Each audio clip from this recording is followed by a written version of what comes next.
Special মানুষদের দেওয়া গিফটের জিনিস যদি একটু স্পেশালভাবে তৈরি করা না হয় তাহলে ব্যাপারটা কেমন হয় বলুন তো। আজকে আমার একজন শুভাকাঙ্ক্ষী, খুবই কাছের একজন মানুষ, আমার রিলেটিভ, আমার জন্য এই আমড়াগুলো পাঠিয়েছে। হয়তো আপনারা বলবেন যে এখানে তো আমরা দেখা যাচ্ছে, আর এটা স্পেশাল কি হলো? হ্যাঁ, এটা অবশ্যই স্পেশাল, কারণ এই আমড়াগুলোর মধ্যে অনেক আন্তরিকতা, ভালোবাসা সব কিছুই জড়িত। সো ভাইয়া, আপনাকে অসংখ্য ধন্যবাদ আমার জন্য এই আমড়াগুলো পাঠানোর কারণে। আর ভাইয়াটা আমার জন্য প্রতি বছরই আমড়া পাঠায়, আর সে আমড়া দিয়ে আমি প্রতি বছরই আচার তৈরি করি।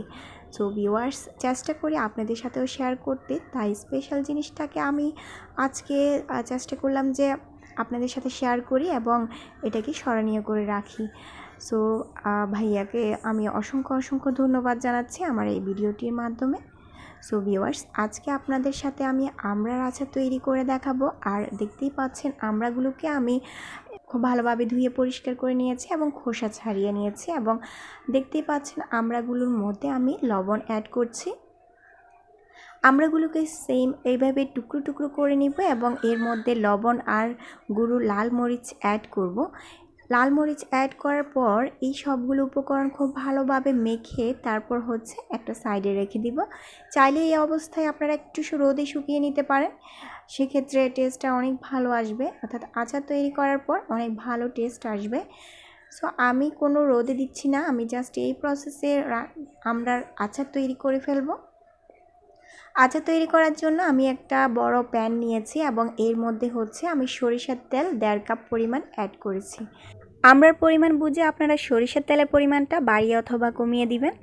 আর যদি মনে করেন যে আমড়ার আচারটা বেশি দিন সংরক্ষণ করবেন, তবে সেক্ষেত্রে সরিষার তেলের পরিমাণটা একটু বাড়িয়ে দিবেন। বেশি তেল দেওয়ার কারণে আমড়ার আচার দীর্ঘদিন ভালো থাকে। সো ভিউয়ার্স, তেলের মধ্যে আমি দেখতেই পাচ্ছেন যে 3টা তেজপাতা, 3টা লাল শুকনো মরিচ অ্যাড করেছি। তো এটা অ্যাড করে দেওয়ার পর এখানে চাইলে আপনারা দারুচিনিও অ্যাড করতে পারেন। সো আমি সব কিছুর যে একটা মশলা রয়েছে, গরম মশলার গুঁড়ো অ্যাড করব, তাই আমি এখানে দারুচিনি অ্যাড করছি না। সো তেলটা যখন গরম হয়ে যাবে এর মধ্যে আমড়ার টুকরোগুলো দিয়ে দিব। চুলার আঁচটা মিডিয়ামে রেখে 10 থেকে 15 মিনিট ধরে আমি আমড়াগুলোকে সিদ্ধ করে নিব এবং বারবার নেড়ে চেড়ে দিব। এতে করে আমড়াগুলোর দোনো সাইড খুব সুন্দরভাবে কুক হয়ে যাবে। আপনারা চাইলে আমড়াগুলোকে আলাদাভাবে সিদ্ধ করে তারপর এই তেলের মধ্যে অ্যাড করতে পারেন। সো ভিউয়ার্স, এখানে আমি কিছু মশলা রেডি করছি, আর সেখানে রয়েছে 5 ফোড়ন। এই 5 ফোড়নটা আমার ঘরেই তৈরি করা 5 ফোড়ন, আর এই রেসিপিটি কিভাবে তৈরি করেছে সেটা আমার চ্যানেলে দেওয়া আছে, চাইলে আপনারা সেখান থেকে দেখে নিতে পারেন। এর মধ্যে দিয়ে দিব জিরা গুঁড়া 1 চা চামচ পরিমাণ এবং ধনিয়া গুঁড়া 1 চা চামচ পরিমাণ। এরপর 1 চা চামচ পরিমাণ গরম মশলা অ্যাড করব। এই গরম মশলার মধ্যে রয়েছে এলাচ, দারচিনি, তারপর তেজপাতা, লবঙ্গ, এই সবগুলো উপকরণে তারপর আমি একটা গরম মশলা রেডি করেছি, সেখান থেকে 1 চা চামচ পরিমাণ অ্যাড করেছি। আর এদিকে 7 থেকে 8 কোষ রসুন অ্যাড করলাম। এরপর গুড় নিয়েছি এখানে প্রায় 2 কাপ পরিমাণ। এই গুড়টা একেবারে কুচি কুচি করে নিয়েছি, যাতে করে খুব সহজে গলে যায় এবং মিক্স হয়ে যায়। 2 কাপ পরিমাণ গুড় আমি আমড়ার মধ্যে অ্যাড করব। এখানে যেহেতু 2 কেজি পরিমাণ আমড়া রয়েছে, তো এর মধ্যে আমি 2 কাপ পরিমাণ গুড় অ্যাড করব। আসলে পরিমাণটা আপনারা আপনাদের পছন্দ অনুযায়ী বাড়িয়ে অথবা কমিয়ে দিতে পারেন। যারা মিষ্টি কম পছন্দ করেন সেক্ষেত্রে গুড়ের পরিমাণটা একটু কমিয়ে দিবেন। গুড়ের পরিবর্তে আপনারা চাইলে চিনিও অ্যাড করতে। এখানে আমি অ্যাড করব 5 ফোড়নের সেই মিশ্রণটা যেটা আগে আমি ব্লেন্ড করে রেখেছিলাম। তো এই মিশ্রণটা আপনারা চাইলে শিলপাটার সাহায্যে ব্লেন্ড করে তারপর এখানে অ্যাড করতে পারেন। সো ভিউয়ার্স, একটা কাঠির সাহায্যে খুব ভালোভাবে সব কিছু উপকরণ ভালোভাবে নেড়ে চেড়ে মিক্স করে নিব। আর চুলার আঁচটা লোতে রেখে তারপর কিছুক্ষণ কুক করব। এদিকে 2টা ইনগ্রেডিয়েন্টস অ্যাড করব, আর সেটা রাঁধুনি আর টেস্টি সল্ট।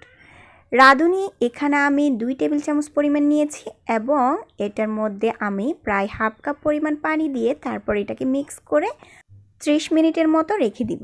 30 মিনিট রেখে দেওয়ার কারণে যেটা হবে, রাঁধুনি থেকে একটা কষ বের হবে, একেবারে রং চায়ের মতো খুবই সুন্দর একটা লালচে কালার বের হয়ে আসবে, সেটা আমি অ্যাড করব।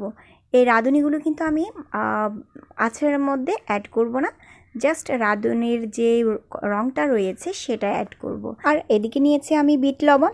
এখানে আমি 1 চা চামচ পরিমাণ বিট লবণ অ্যাড করেছি। তো চাইলে আপনারা বিট লবণের পরিবর্তে টেস্টি সল্টও ব্যবহার করতে পারেন, তবে আচারের ক্ষেত্রে আমি বলবো যে বিট লবণটা ব্যবহার করাই ভালো, কেননা বিট লবণে আচারের টেস্টটা কয়েক গুণ বেশি বাড়িয়ে দেয়। সো দেখতে পাচ্ছেন এটা কতটা সুন্দর কালার হয়ে গেছে, রাঁধুনি থেকে কতটা সুন্দর কালার বের হয়ে গেছে। জাস্ট এটাকে ছেঁকে নিব এবং টেস্টি সল্টটা এর মধ্যে অ্যাড করে তারপর ভালোভাবে গুলে নিব এবং এটাই হচ্ছে আচারে অ্যাড করব।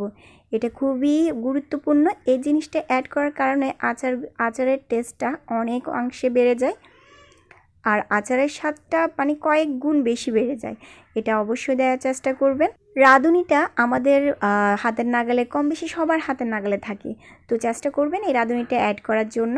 তো রাঁধুনিটা অ্যাড করার কারণে কিন্তু যে টেস্টটা অনেকাংশে বেড়ে যায়, এটা আসলে আপনারা ট্রাই না করলে বুঝতেই পারবেন না। সো অনেকে আছেন এর মধ্যে ভিনেগার অ্যাড করে, আমি কিন্তু কোনো ভিনেগার অ্যাড করব না, কারণ ভিনেগারের তেমন কোনো কাজ আমি লক্ষ্য করিনি। আসলে আমার মনে হচ্ছিল যে ভিনেগার অ্যাড করার কারণে এটার টেস্টটা মানে যে কোনো আচারের টেস্টটা অনেকাংশে কমে যায়। সো ভিউয়ার্স, আচারগুলোকে একেবারে ফ্রাই করে ফেলবো এবং এই অবস্থায় হচ্ছে আমি পরিবেশন করব। এটা কিন্তু যথেষ্ট মজা হয়েছে, অনেক মজা হয়েছে। এটা অনেকটা বিয়েবাড়ির আচারের মতোই হয়েছে। সো ভিউয়ার্স, প্রতিদিনের মতো একটা রিকোয়েস্ট থাকবে, সেটা হচ্ছে আপনারা যদি আমার চ্যানেলে নতুন হয়ে থাকেন তাহলে প্লিজ চ্যানেলটিকে সাবস্ক্রাইব করে দিবেন এবং বেশি বেশি শেয়ার করে দিবেন আপনারা আপনাদের ফ্রেন্ডস এবং ফ্যামিলির সাথে।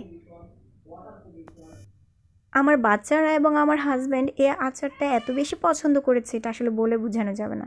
সো ভিউয়ার্স, যে কোনো আচার তৈরি করার ক্ষেত্রে আপনারা এই জিনিসটা ফলো করবেন, সেটা হচ্ছে রাঁধুনি এবং টেস্টি সল্ট দেওয়ার চেষ্টা করবেন। টেস্টি সল্ট যদি হাতের নাগালে না থাকে সেক্ষেত্রে বিট লবণও ব্যবহার করতে পারেন। সত্যি বলতে কি, এই আচারটা আমি বয়ম পর্যন্ত নেওয়ার সুযোগই পাই নাই। এই অবস্থাতে আচারগুলো একেবারে শেষ হয়ে গেছে আর এটা এত সুস্বাদু হয়েছে মনে হয় যেন বিয়েবাড়ির আচার। সো ভিউয়ার্স, এই রেসিপিটি অবশ্যই ট্রাই করবেন। আজ আর নয়, সবাই ভালো থাকবেন, সুস্থ থাকবেন। আজকের মতো বিদায় নিচ্ছি। আল্লাহ হাফেজ, আসসালামু আলাইকুম।